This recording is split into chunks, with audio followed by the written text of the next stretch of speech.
हमारे घर पे सेलिब्रेट होना था मेरी ननद के बेटे का बर्थडे, तो बस मैं भी क्लिनिक से सीधा निकल पड़ी घर के लिए। हेलो गाइस, जय श्री श्याम, कैसे हैं आप सभी? उम्मीद करती हूँ आप सभी बिल्कुल ठीक होंगे। अंशु अपने पापा के साथ ही चला गया था घर पे, बस मैं नहीं गई थी। मैं क्लिनिक से सीधा घर के लिए निकली थी क्योंकि मैंने मैम को एक दिन पहले ही बोल दिया था, मैम मुझे कल जल्दी फ्री कर देना क्योंकि मुझे कहीं बर्थडे पार्टी पे जाना है। तो मैम ने मुझे जल्दी फ्री कर दिया था। फिर मैंने क्लिनिक पे ही ऑटो कर लिया था घर जाने के लिए, लेकिन मैं बीच में 5 मिनट के लिए अपने घर चली गई थी क्योंकि वहां से मुझे कुछ सामान और अपनी बेटी को लेना था।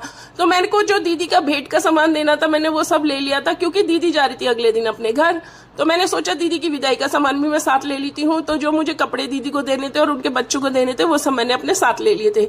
आते ही मैंने सारा सामान सबसे पहले पैक किया। पैक करने के बाद मैंने थोड़ा सा अपना टचअप लिया। टचअप लेने के बाद मैंने अपना जो भी सामान था वो सब बैग के अंदर रखा। बैग के अंदर रखने के बाद मैंने गुड्डू को लिया और चल पड़ी मैं घर के लिए। ऑटो वाले का भी फोन आ रहा था, वो पूछ रहा था आप कितनी देर में आ रहे हो। मैंने कहा भैया बस 2 मिनट आप वेट करिए, मैं पहुंचने वाली हूँ। गुड्डू सोई हुई थी, मैंने सोती हुई गुड्डू को गोदी में ले लिया था। फिर हम लोग निकल पड़े थे घर जाने के लिए। हस्बैंड का फोन आ रहा था, वो पूछ रहे थे कितनी देर में आ रहे हो। मैंने उनको बोला कि बस 5-7 मिनट और लगेंगे क्योंकि दिल्ली का जाम कभी भी हमें कहीं टाइम पे पहुंचने नहीं देता। अब क्योंकि हमारा घर आने वाला था तो मैंने सर पे कैरी करा पल्ला, क्योंकि ससुराल था, ससुराल में तो सर पे पल्ला रखना ही था।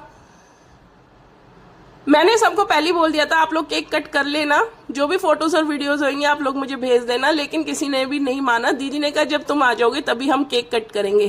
तो ये मेरे लिए अच्छा हुआ कि वो लोग हमारे लिए वेट कर रहे थे। जैसे ही मैं घर पहुंची दरवाजा खोलते ही सामने मिल गई थी बच्चों की बुआ और उनकी दीदी और भैया।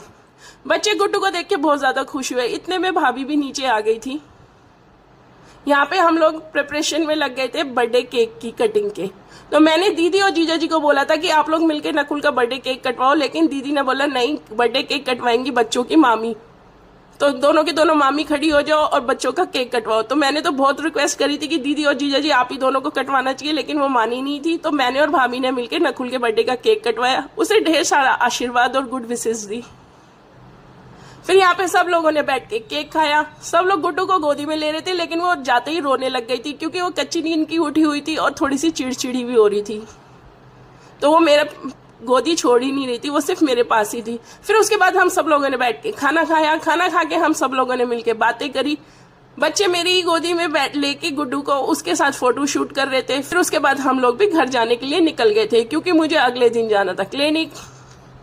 तो बस दीदी की विदाई और भेंट सामान देके हम लोग निकल पड़े घर के लिए। वीडियो पसंद आए तो प्लीज लाइक कीजिए, शेयर कीजिए, सब्सक्राइब कीजिए। मिलते हैं नेक्स्ट वीडियो में, तब तक के लिए जय शनिदेव।